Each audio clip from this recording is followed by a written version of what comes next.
Where do racers go when they age? Talent never goes away. Under the right circumstances, drivers can perform no matter what their age. Morgan Shepherd, HERSHEL McGriff, and James Hilton are just three of the most recent examples. Golf is a senior tour, so why not auto racing? That was the idea behind Fast Masters, a racing series created by ESPN for drivers over 50. It was all done in the name of good television. Fast Masters was a wild idea that came from television producer Terry Lingner. Working for ESPN, he'd been looking for a way to start a series for retired drivers. Inspiration came from the 1991 Winston Legends race, a successful prelude to the All-Star race won by Elmo Langley. In late November 1992, Lingner announced the creation of Fast Masters, a series for drivers over 50 to be held at Indianapolis Raceway Park the following summer. The series was headed by Lingner, as well as ESPN producer and statistician Ken Martin. Fast Masters was structured as a series of 5 qualifying rounds, culminating in a championship race on August 21st. With around 50 drivers competing overall, only 10 would race in each round, with 2 advancing each week to the championship race and a chance to win a $100,000 prize. Initially, the series planned to use equally prepared Consigliere GT prototype cars, but after some creative dealing, those were later replaced with the most powerful car in the world. In an episode of the Marshall Pruitt podcast, Tony Dow of Tom Walkinshaw Racing explained that Jaguar was looking to get out of American racing in 1993, but had 1 year left on a contractual obligation to the IMSA team. Instead of continuing to race in that series, Jaguar decided to provide 1 year of factory support to Fast Masters, with the Walkinshaw team preparing the cars. Jaguar viewed the new series as the perfect marketing opportunity. The over 50 drivers were similar to Jaguar's age demographic of customers, and they would have an entire televised series to themselves with no other manufacturers competing. The car Jaguar provided Fast Masters was the most spectacular car in the world, the XJ220. With a top speed of nearly 220 miles per hour, it held the world record for fastest car ever built until 1998. Only 350 of the prestigious cars were ever constructed. Some of the owners included Elton John and the Sultan of Brunei. At the rate of $750,000 per car, Jaguar provided the series with a fleet of 12 vehicles worth $9 million. Instead of bringing the supercars to a permanent road course, Fast Masters was held at, of all places, Indianapolis Raceway Park. This was done to include it as part of ESPN's Saturday Night Thunder series of USAC races at the track, thus requiring no additional production costs. The series assembled 42 legendary drivers, including 6 Indianapolis 500 winners and 6 Daytona 500 winners. There were road racers, off-road racers, and even drag racers. Competitors included television broadcasters such as Bobby Unser, Benny Parsons, and David HOBBS. Even Academy Award winner and SCCA champion Paul Newman participated. It was later admitted that Newman was given a secret test session to convince him to join. Drivers had to be over 50 years old to participate. Some, like Harry Gant and Dick Trickle, were still racing. Some had been retired for decades. Jim Rathman hadn't raced professionally since 1963. He's going to have to cap those teeth when the season's over. He's going to grind them down for sure. Talk about some impressive wins. He won the only USAC championship event ever held in the high banks at Daytona back in 1959. Troy Ruttman won the Indy 500 41 years earlier. To prepare the Jaguars, Johnny Rutherford was given the job of test driver to ensure they performed equally. On May 7th, the series had its first test. Computer data was being gathered by Tom Walkinshaw Racing to set the baseline for the fleet of 15 XJ220s that will be used in the competition starting in June. Within a few laps, the Jaguar was turning laps near the qualifying record for the NASCAR Busch Grand National Series that race annually at Raceway Park. After a gear change, Rutherford found that there is still work to do in finding the perfect setup for the Fast Masters drivers, as his spin in Turn 1 indicates. But Tony Dow, TWR Vice President, was still optimistic. We've already managed to touch the wall and find out, how much bodywork damage they'll absorb and so on like that, so it's not a big deal. It's good practice for the bodywork shop to see what we're going to get when we get to the race, so we can go from there.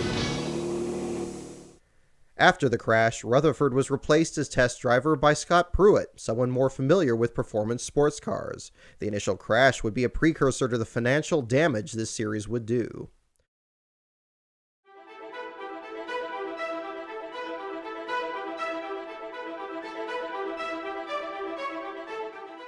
When Fast Masters finally premiered on June 19th, each driver was fitted with a brand new Simpson uniform and helmet. ESPN's broadcasted cheerleaders, a Fox mascot called Jasper the Fastmaster, and lots of Jaguar commercials. The 93 Jaguar XJ6 at $549 a month. It's a dream come true. It was one of the most anticipated racing events of the year, legends returning for more fun and excitement. And with that, gentlemen, we invite you to climb in those cars and let's get ready to kick off what we hope will be a legendary series for many, many years to come. The format for Fast Masters was to hold 5 qualifying rounds before the championship race on August 21st. In each qualifying round, there were 3 heats. The first was a 10-lap race on the oval. The second was a 10-lap race on IRP's infield road course. The third was a 10-lap race combining the oval and the road course. Based on points, 2 drivers from each qualifying round would advance to the finals. Immediately, the Jaguars were proving difficult to drive. Gary Bettenhausen crashed in practice after reportedly running 2 seconds faster than everyone. However, series rules stated that anyone who crashed in practice wouldn't be allowed to race, so Bettenhausen was kept on the sidelines. Crashed his Jaguar in practice. He is the honorary crew chief tonight for Troy Ruttman. Gary Bettenhausen. And as soon as the first heat began, the difficulty was apparent. There's a lot of interest from everybody, Gary. Everybody's really anxious just to know what's going to happen. What are these guys going to do? Pair of silver cars up front. Bobby Aiken on the inside. Look at that. He missed the shift. Aiken missed the shift, and they're all on the brakes trying to avoid contact. Yeah, when they missed that shift up front, everybody on the brake, tires were smoking, everybody going every which way, trying to get around him. But it's battle down the backstretch. Lorenzen had the lead, but there goes number 8. Amazing. That is Ed McCulloch. That's the 6-time U.S. national champion. He's never raced at an oval, and he's out in front. Started outside the second row. Got an excellent start. Lorenzen rides in second. Bobby Allison goes third. That's McElreath. That's the 10 car right there. McElreath and the 9 car trying to split him. Look at his breath. He almost got Ruttman. He did get Ruttman, and Trickle gets into him. Trickle right through victory lane. Trickle in the black 11 car. There's a shot from Ruttman. Or no, that's from McElreath. McElreath, the black 9. And there's a shot of the black 11 of Trickle. So indeed, there's Jimmy. He is okay. McElreath is okay. At the end of lap 2, Jim McElreath and Dick Trickle destroyed victory lane, and with it over $1 million worth of cars. One heck of a job to stay out of the middle of that thing as he went clear to the back. Oh boy, he really cleaned out that checkerboard sign. Wow. Shortly after the restart, Troy Ruttman spun trying to take second place. But Ruttman's right behind him, and Ruttman's down on the bottom side. Looks like he's going to try to give him a...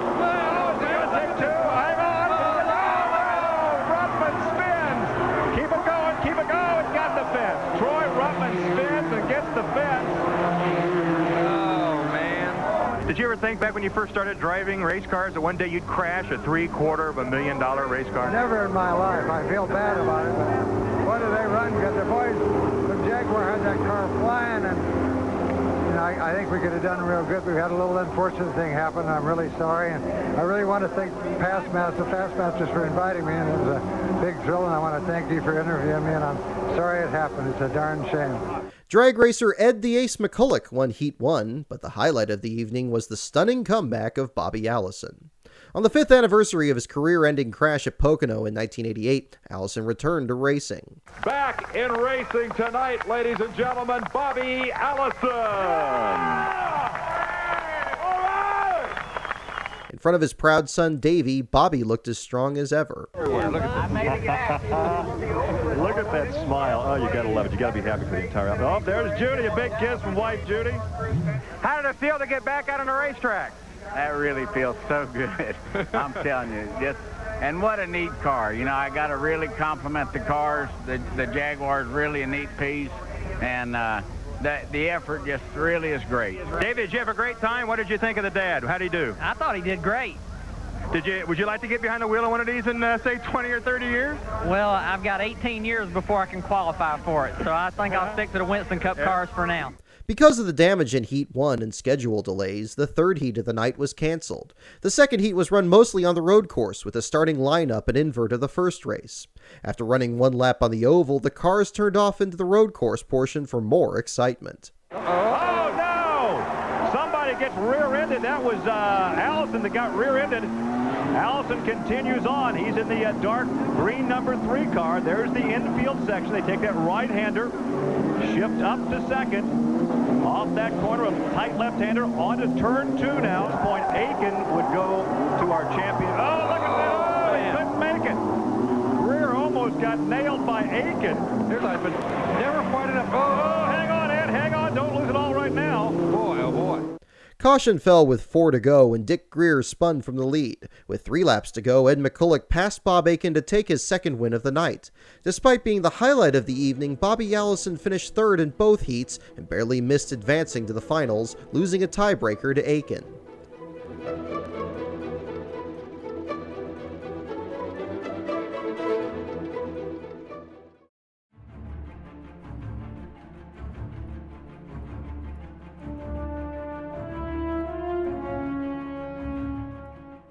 It's easy to say that Week 1 couldn't have gone much worse. The millions of dollars of damaged cars sent ESPN and Tom Walkinshaw Racing into a panic. And David had a little bit of body damage last week. Just a tad, about $4 million that I gather, but just good for the body shops here in Indiana. Well, of course. I mean, at Ford Motor Company, they got plenty of money. When Fast Masters returned the following week, several cars still had major dents in the doors. In the aftermath of Week 1's Crash Fest, changes were made to the format. From now on, races would only be held on the road course. The fastest 4 drivers from a single-car qualifying session would advance automatically to a final heat. The slowest 4 drivers would race in a last-chance heat, with only 1 advancing to the second race. Instead of a point system, the top 2 finishers in the final heat would move on to the championship round. The second night began with spins in qualifying by Pete Hamilton and Benny Parsons. He's got problems right now on the very first lap. I think those pads are giving him some trouble. They're fooling him, and he turned that thing. Whoa, look out, look out. That's the first time this weekend we've seen someone spin right there. Now here's a good look inside. He's the only driver with an open face helmet. Bill Simpson providing all the driving suits and helmets. He tried the full face yesterday. He said, I don't like that, but look at this driving style, Larry. Yeah, the driving style. He's got his elbows on his lap, and he's driving underhanded. I've never seen that before. Now, 15 times you've taken the pole position in a Winston Cup race. What are your odds tonight here at the Fast Masters? Not very good. I've had a little trouble getting into the road course down here. The gear shifter is a little bit shorter in the Jaguars than are in the Winston Cup car, you know. And oh, good shot off the corner. Slides just a bit. There is the checkered flag for Harry. He'll take her on down on the high side of turn 1. Second lap was quicker. Hey, look at this. Look at this. Fast time. 3:3.337. Where did he pick up that time? Harry Gant surprisingly set the fastest time, a track record that would stand until the championship night in August. Before the last chance race, another expensive Jaguar fell apart as David Hobbs needed a last-minute car change. What was wrong with the car? I don't know, it just stopped. The throttle became disconnected, I think. It just died. So did my heart. It was a battle of the ESPN broadcasters as Hobbs overcame the car swap and beat Benny Parsons in a close finish to advance to the final heat. Brian Redman looks on. There's the checkered flag. Here comes Benny. It's going to be David Hobbs. Hobbs will take the victory. Benny goes second, Langley third, and Bob Christie fourth. When the green flag came out, Brian Redman passed Gant for the lead. Changed to upshift and then downshift again to get into the first corner. Fast qualifier for the evening. Harry Gant, Handsome Harry, Mr. September, is out in front. Oh, he's got a problem. He missed it. He missed a shift. He missed a shift, and that could cost him a chance to go to the finals on the 21st of August. On lap 2, Handsome Harry crashed out of the series. Redman was untouchable and cruised to an easy victory. On the final lap, Pete Hamilton spun while running in second place, a lucky break for David Hobbs. Redman and Hobbs advanced to the championship round. How many laps in the Fast Masters feature are there? Obviously, I'm clueless. Jeez, I made a rookie mistake. Tell us what happened. Oh, man, I haven't done that in a long time. I thought it was a checkered flag when I come up off the 4th turn, so I just run all the way through I was braking before I got to the flag box. And when I got to it, I said, hell no, that's a white flag. And so by that time, I was so deep down in there, hit the brakes, but there was no stopping it. So it was a rookie mistake.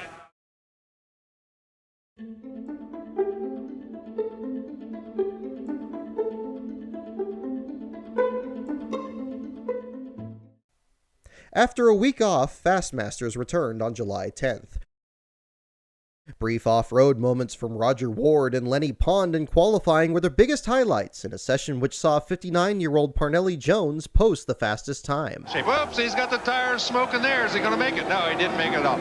A little over anxious there again. Boy, he's mad at himself looking at you. He's talking to himself, man. He's saying, you big well, dummy. Watch it now. We're on television. You can't say what he's saying to himself. Parnelli, you're on the pole. How do you feel about that? Well, I feel great because the way they line them up here, you know, nothing like starting up front and hope that you can hold off them vultures behind you. In the qualifying races, drag racer Eddie Hill beat Pond in a fierce battle to advance to the finals. Oh, man, oh, man. Category. Oh, look at the tire smoke. Man, oh, man. But can Lenny take advantage of it? Right there. White flag, 1 lap to go. Now, what will Lenny try on the high side? He tries him on the outside, slides off the track, and that is going to take it away from him. That is going to give it probably to Eddie Hill. And here's a look at Hershe as she cheers her man on to victory. 57-year-old Eddie, the Thrill Hill, takes the victory. Here's our Fast Masters hero. It's main event time for the Fast. Look out, Ace, he's after you. The Fast Masters. There is the green flag into the chicane for the first time. And look at this move on the outside. Bondurant on the outside. Oh, my gosh. Parnelli put him right in the dirt. Well, I don't know whether he put the door on him. He used the racetrack up, but that's the way it is in big-time auto racing. You got to stay up front if you can. On lap 2 of the main event, Herschel McGriff drove off track while trying to catch Jones. As Jones drove away from the field, the highlight of the evening was the battle for second between Bob Bondurant and Lloyd Ruby.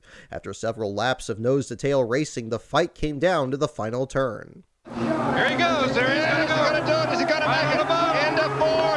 They get together. Both slide to the outside wall. And Eddie Hill could go on. Where's Eddie Hill? Here comes Eddie Hill. Eddie Hill is going to transfer. Eddie Hill is going to the championship. Oh, my gosh. And you look at Hershe. Look at Hershe. It ain't over till it's over. And Lloyd and Bob take each other out. And Eddie Hill goes on. We're going to have 2 drag racers in the championship shootout on the 21st of August. Deke Holgate there with Pennzoil, along with Hershe and Hot Dog, the family pet. Can you believe that, Larry Rice? The stunning finish meant Parnelli Jones and Eddie Hill advanced to the championship race. Surprisingly, Hill joined Ed McCulloch as 2 drag racers in position to win the series title, a remarkable pair of underdogs nobody could have predicted.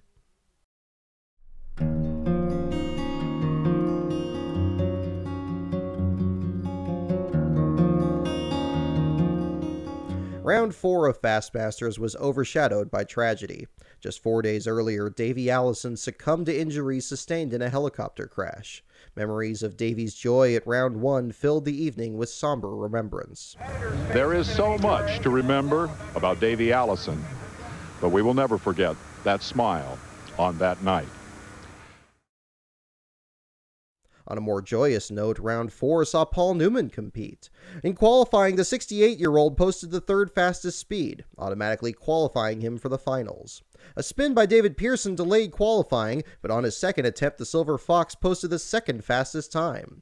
Also advancing were fastest qualifier George Folmer and off-road racer Walker Evans.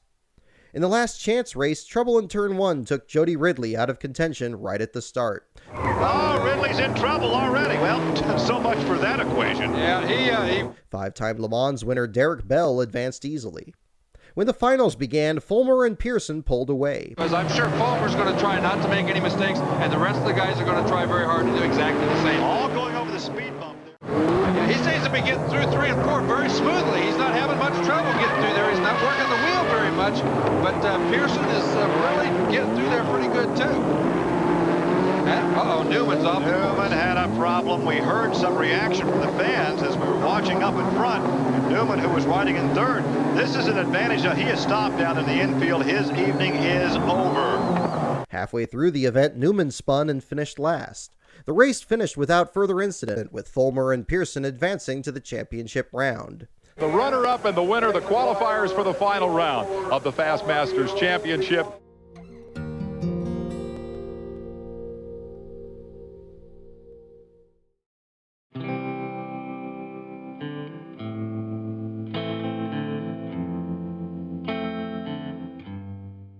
The 5th and final qualifying round was held on July 24th. In time trials, Bobby Unser and Johnny Rutherford set the 2 fastest speeds. And I want to know how you were so quick right off the bat, right out of the box.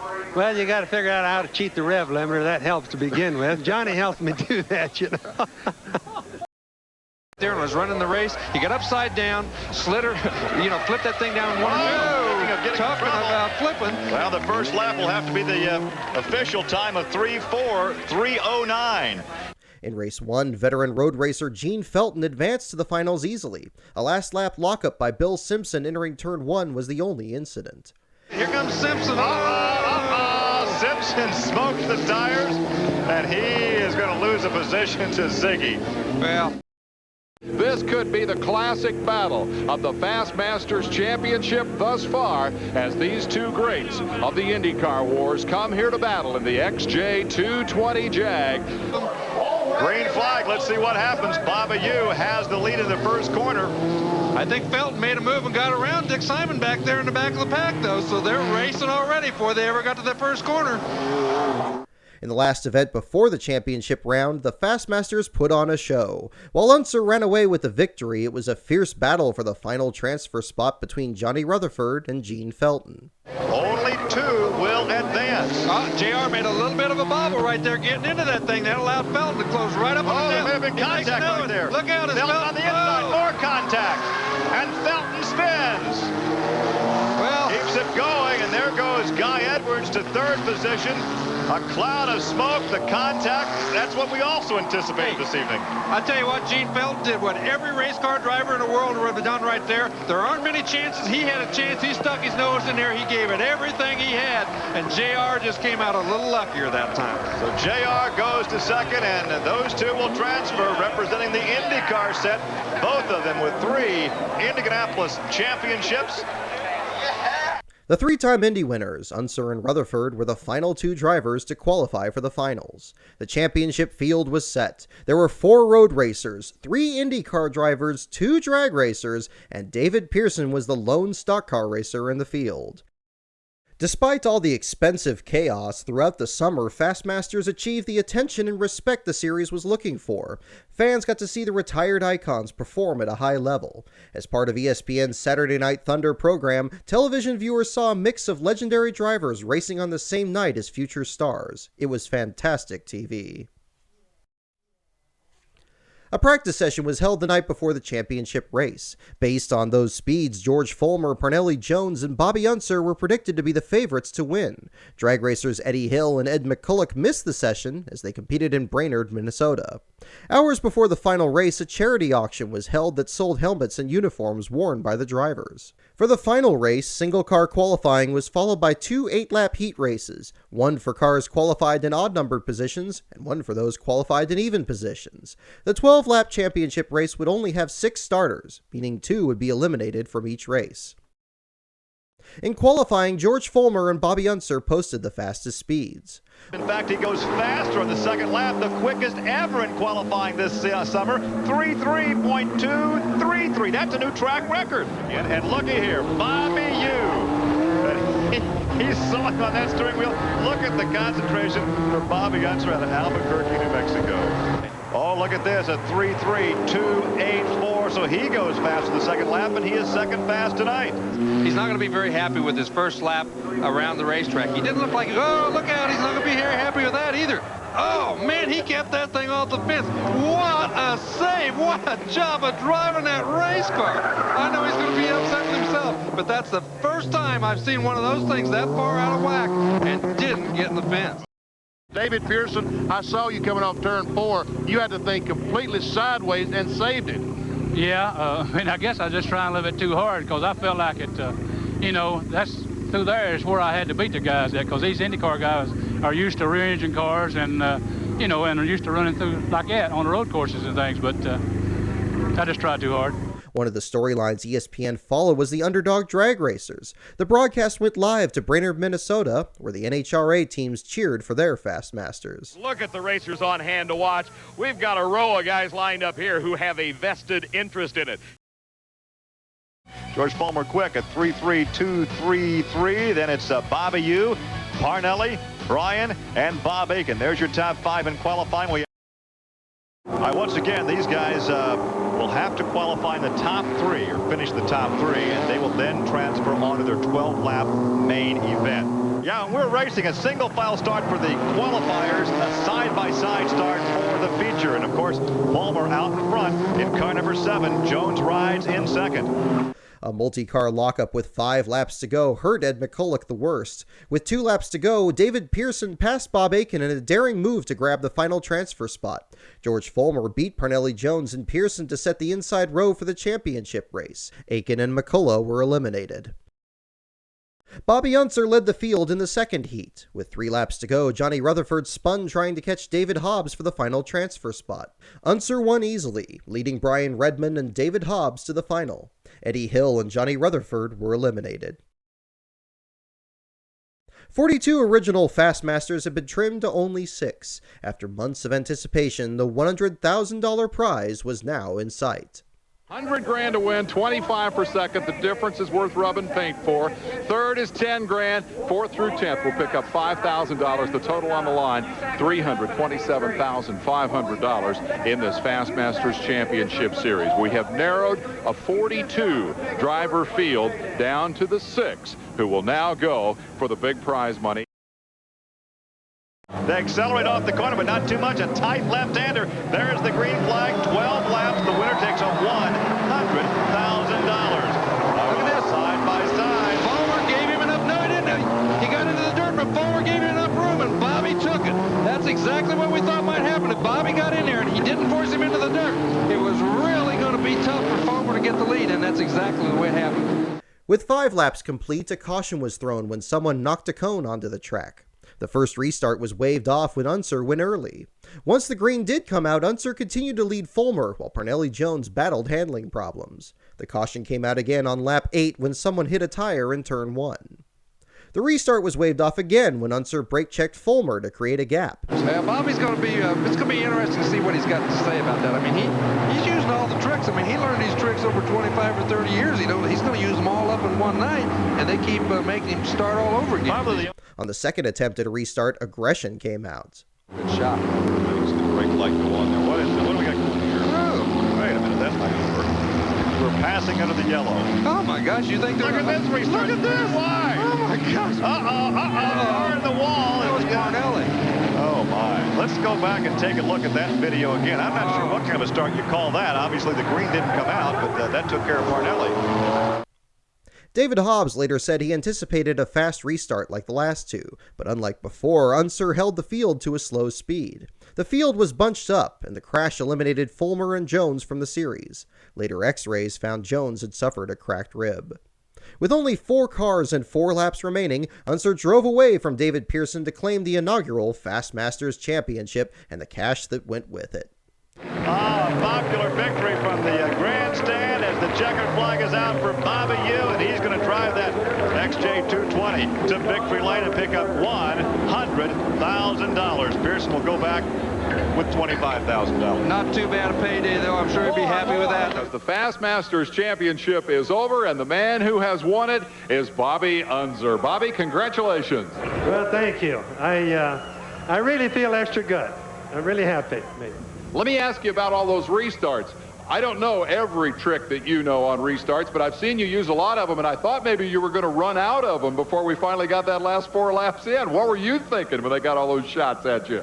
Well, Dave, I was running out. I think I tapped about 20 years worth of little tricks for restart. Well, did you have fun doing the Fast Masters? Had fun. It was a lot of fun. No matter if I'd run last, I'd say I had fun. I did. And everybody here had been so nice to me, Jaguar and everybody, so I really enjoyed it. And you're ready for 94? I'm ready. Okay, guys, we got a couple of contestants here. After 1993, Jaguar expectedly withdrew their financial support. The XJ220s were repaired and actually sold to buyers who likely weren't told how much their cars were abused. They're well used. You don't want to buy one of these used cars at the local lot. Have them refurbished before you buy one, because these guys are abusing the gearboxes. Despite its good idea, without financial support, the series faded away. As late as 1995, plans for a revival were still in place, potentially using cheaper cars, such as Shelby Can-Ams. But the money was never found, and Fast Masters ultimately was held just 1 year. While attempts at senior tours for racing have been tried since, Fast Masters was the only somewhat successful version that held multiple events.